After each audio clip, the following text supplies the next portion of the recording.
Kamusta po kayo? Bago po ang lahat, first things first.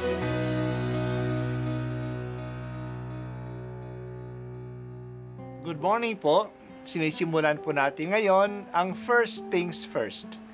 At dito po, tinatalakay natin sa unang bahagi ng umaga natin ay ang first readings na binabasa po sa banal na misa. Ito pong tinatalakay natin kasi madalas po kasi marami na tayong alam tungkol sa gospel readings. Pero konti po ang nagsasalita sa first readings. Pero ang first readings, bahagi din po yan ng Biblia, ng banal na kasulatan.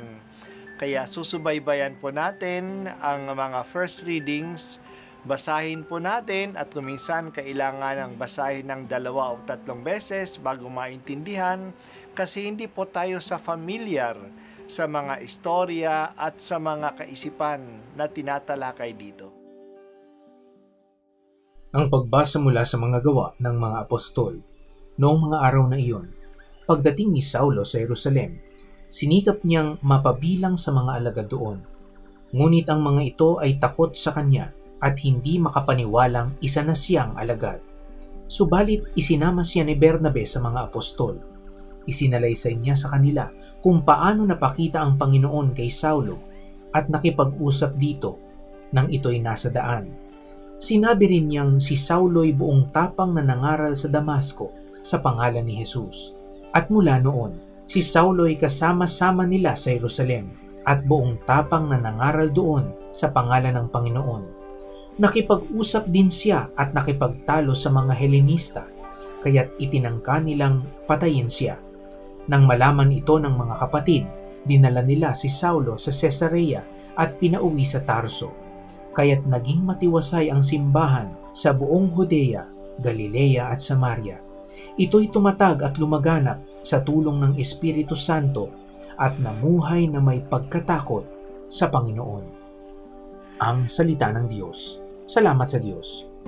Sa ibang mga simbahan, tinatakpan at binabalutan ngayong linggo ang mga imahen sa simbahan maliban sa crucifix. Ito'y isang pahayag na mas lalong ituon natin ang ating pansin kay Jesus na ipinako sa krus para sa atin. Habang papalapit na ang mahal na araw, mas palalimin ang ating pagkilala kay Jesus at ang pag-aalay niya para sa atin.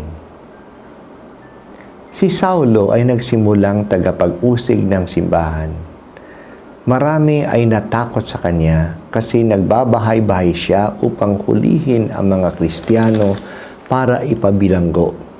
Kaya noong magbagong buhay na siya, pagkatapos ng kanyang pakikipagtagpo kay Jesus doon sa daan patungong Damasco, marami mga Kristiyano ay takot pa rin sa kanya.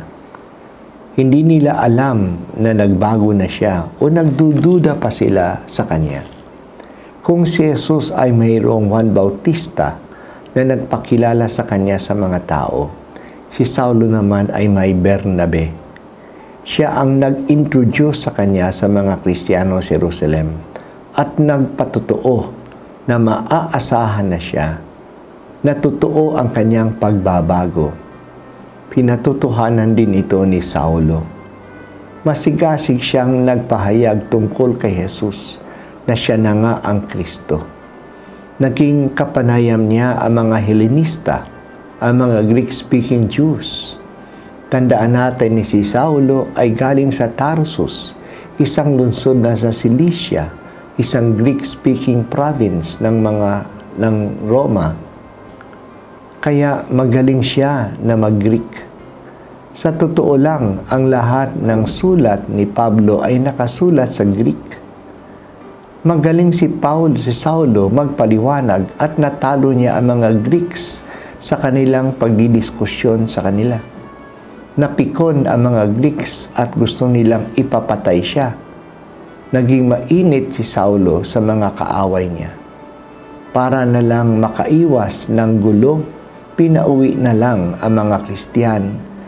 Para makaiwas ng gulong, pinauwi na lang ng mga Kristiyano si Pablo sa kanila sa Tarsus.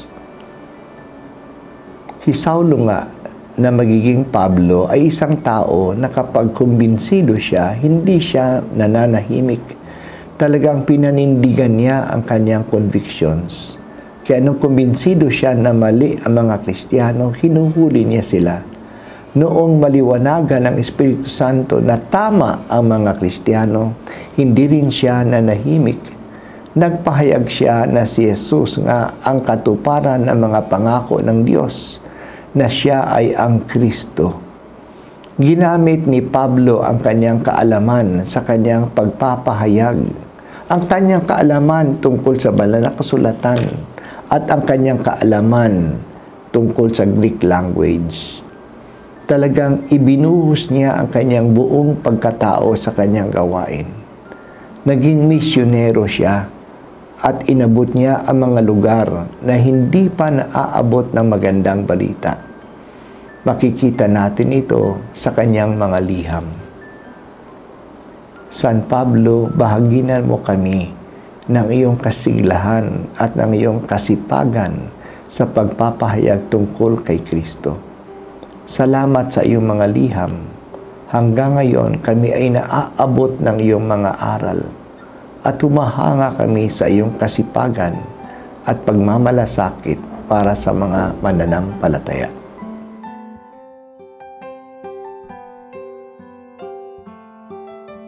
At ako po ay si Bishop Broderick Pabilio dito sa First Things First.